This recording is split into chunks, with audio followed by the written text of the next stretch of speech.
wonder how, I wonder why. The day you tell me about the future sky, and all that I can see, just a yellow lemon tree.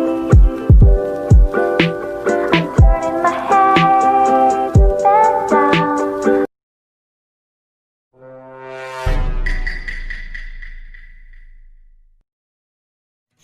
Assalamualaikum warahmatullahi wabarakatuh. Perkenalkan, nama saya Sofiana Purnaningrum, NPM 117. Di sini saya akan menjelaskan materi tentang relasi perusahaan dengan masyarakat. Apakah yang dimaksud dengan bisnis? Nah, bisnis itu adalah suatu kegiatan yang dilakukan oleh perorangan maupun organisasi yang melibatkan aktivitas produksi, penjualan, maupun pertukaran barang atau jasa. Nah, apa sih tujuan bisnis itu? Tujuan bisnis yaitu menghasilkan kegiatan produktif untuk menghasilkan atau mendistribusikan barang atau jasa bagi kebutuhan seluruh umat manusia. Kemudian, kegiatan bisnis itu bisa saja menguntungkan, namun apabila dalam pembagian keuntungan itu tidak adil atau dalam upaya memperoleh keuntungan itu mengakibatkan ada pihak lain yang merasa dirugikan dan berdampak pada kerusakan lingkungan alam, maka bisnis itu menjadi tidak etis.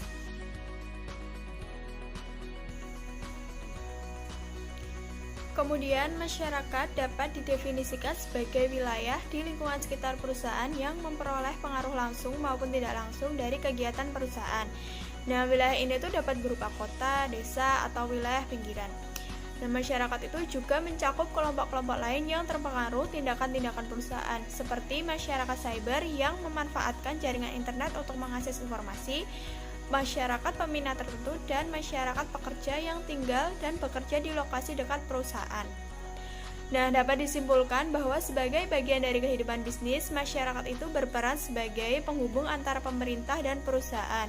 Oleh karena itu, masyarakat itu diharapkan selalu aktif mengoreksi dampak pembangunan melalui penyampaian aspirasi kepada anggota legislatif. Nah, peran pemerintah itu sebagai penjamin keamanan dan penegak hukum diharapkan menciptakan iklim yang kondusif dan sangat menentukan keberlanjutan bisnis tersebut. Assalamualaikum warahmatullahi wabarakatuh. Perkenalkan, nama saya Sukma Wahyuni, NPM 18133100109. Di sini saya akan melanjutkan presentasi dari teman saya, yaitu terkait isu-isu tentang praktik bisnis. Nah, isu-isu yang berkembang di dalam masyarakat sebenarnya menunjukkan adanya kesenjangan antara keinginan, cara, atau tindakan perusahaan dalam memperoleh laba dengan harapan-harapan pemangku kepentingan. Nah, jika suatu perusahaan mengabaikan isu-isu masyarakat, menurut McKinsey, maka masyarakat dapat memberi tekanan besar kepada perusahaan dalam bentuk penolakan-penolakan atas keberadaan perusahaan tersebut. Selain itu, isu-isu masyarakat yang berkembang dapat menjadi sebuah peluang atau risiko bagi perusahaan tersebut, tergantung bagaimana kuatnya isu-isu tersebut berimplikasi positif atau negatif terhadap kinerja perusahaan tersebut. Nah, bisa kita ambil contohnya seperti perusahaan yang mencemari lingkungan akan memperoleh pemberitaan negatif yang dapat membentuk opini negatif pula. Nah, sehingga masyarakat dalam jangka panjang apabila perusahaan tidak melakukan perubahan, maka penjualan dapat mengalami penurunan atau terhenti akibat opini tersebut, sehingga tingkat kemampuan laba pun juga ikut menurun.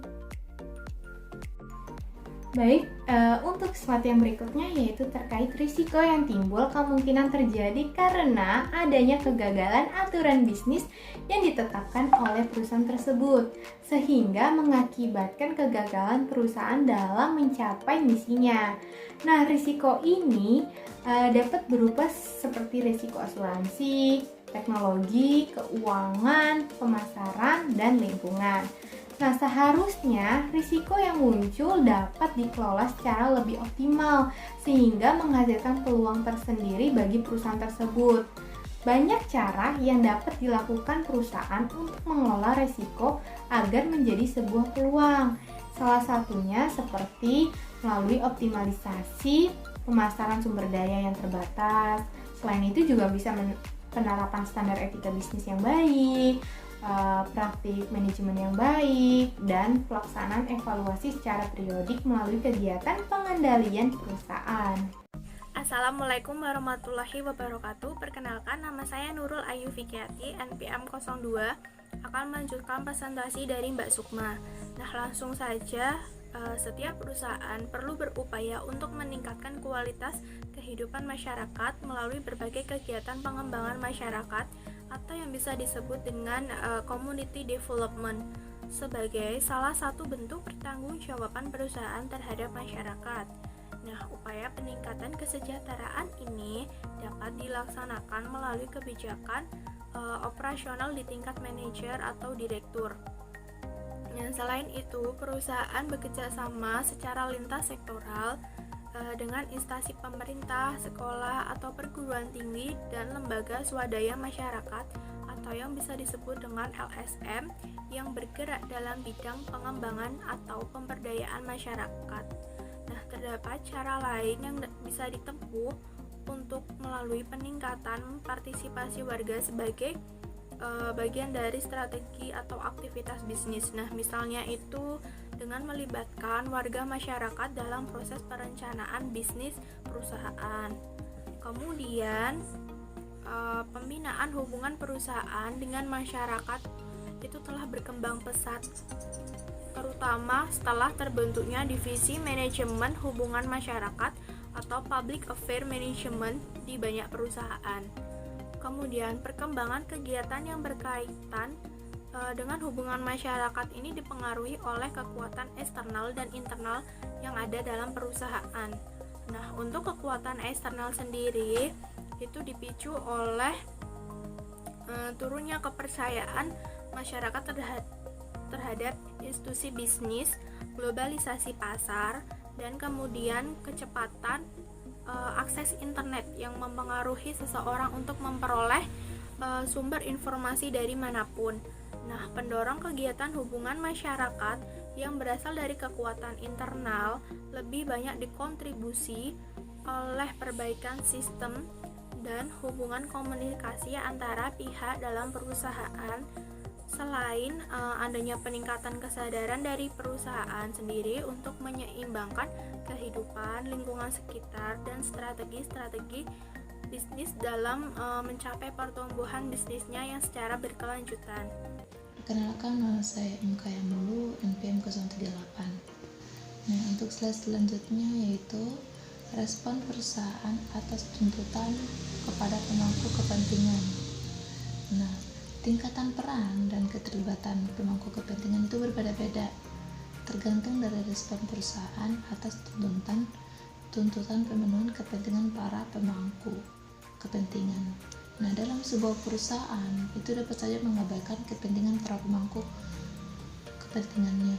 Nah, jika perusahaan tersebut tidak merasa bahwa kebijakannya tidak banyak berpengaruh kepada banyak pihak, termasuk kepada pemangku kepentingan, jika mudah maka dihadapkan kepada gugatan ke pengadilan. Nah, banyak perusahaan itu bersikap reaktif dan hanya mematuhi ketentuan jika dipaksa oleh keadaan atau keputusan pengadilan semata. Nah, dalam sebuah perusahaan itu dianggap proaktif itu apabila perusahaan tersebut terus berupaya menanggapi perubahan keinginan para pemangku kepentingannya.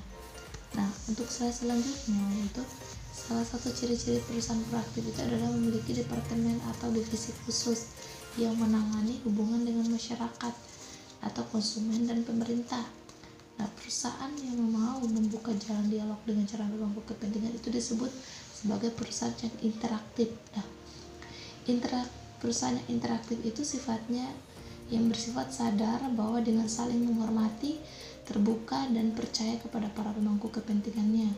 Nah, perusahaan dapat memperoleh keunggulan kompetitif dalam jangka panjang, atau dengan kata lain yaitu untuk perusahaan interaktif itu adalah perusahaan yang terlibat penuh, yang dimana sebuah perusahaan akan menunjukkan pembangunan hubungan jangka panjang antara bisnis dan perusahaan dengan pemangku kepentingannya dan selalu berhubungan aktif dengan pemangku kepentingan tersebut.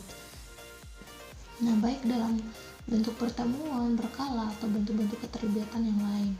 Nah, banyak manfaat yang diperoleh oleh perusahaan yang interaktif.